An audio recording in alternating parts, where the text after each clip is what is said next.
Welcome to the second edition of Overdramatic Shakespeare Monologues. I, as always, am your host, Ed Davis. And I am going to instruct you on how to properly execute an overdramatic Shakespeare monologue. Now, first, I want to introduce you to someone. This is Scene Partner. Look at Scene Partner. Oh, they're so cute, aren't they? My scene partner here is represented by a plastic duck, because that's about as good as your scene partner is to you in an overdramatic Shakespeare monologue. A plastic duck. Your scene partner is, in fact, your enemy. He will try to outshine you by doing conniving things like listening to you and reacting to things that you say. You must quell this nonsense by being as overdramatic as possible. You must never let the light shine on him, or in the worst cases, her. When they decided to let women act, I was fully against it, but time marches on, and so does the feminist movement. Anyhow, you must hone your craft such that all attention is on you. Do you think Laurence Olivier allowed some other person to gain more attention than he did, especially while he was speaking? He would never even look at that person. That person does not matter at all. They are a figment of imagination. They are part of the convention of theatre. Sure, we have to have other people on the stage. It makes things look pretty. It fills things out a bit. It frames me well, sure. But other than that, they are not to have any type of recognition. And how does one do this? You say, simple.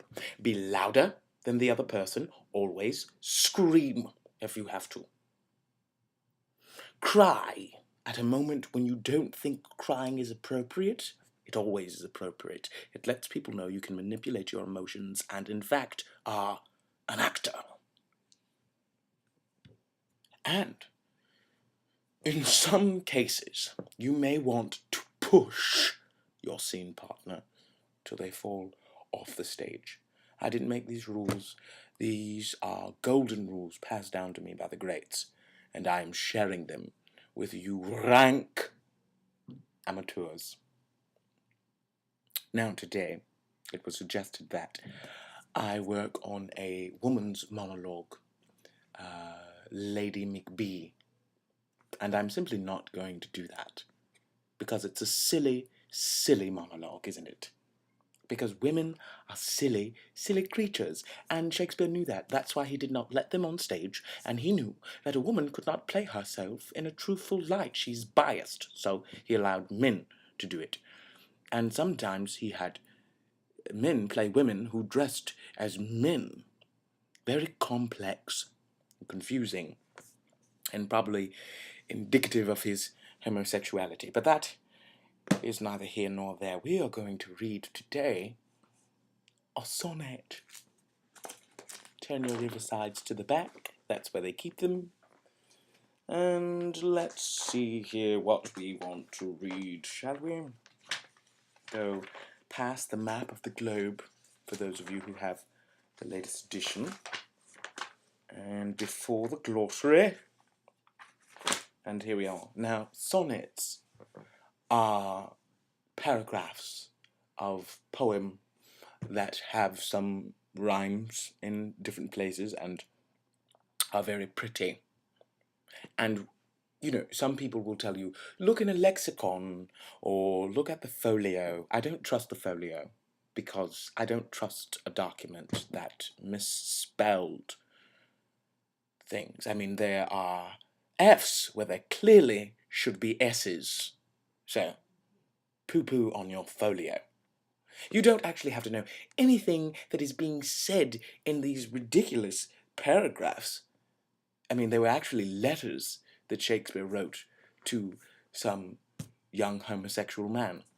And, quite frankly, who cares? As long as you say it louder as long as you have more emotion, and as long as you make more faces than your scene partner, who, as we've indicated earlier, is your enemy. Here we go. We're going to do Sonnet 122.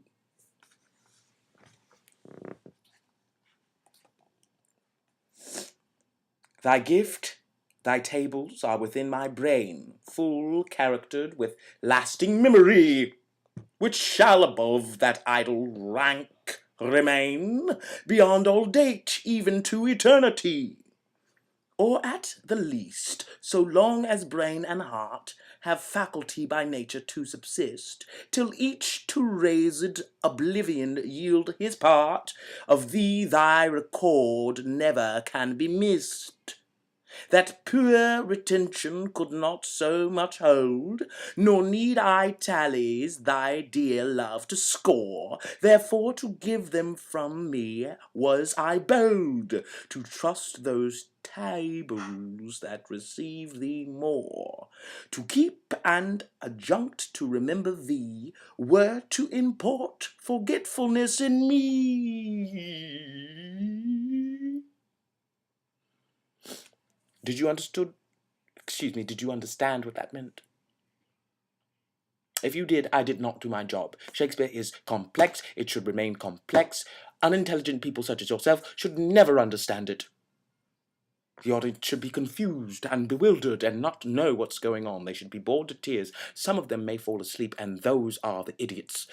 The people who remain awake and who have copies of the script in the audience are the intelligent people, are the people whose compliments you can take to the bank.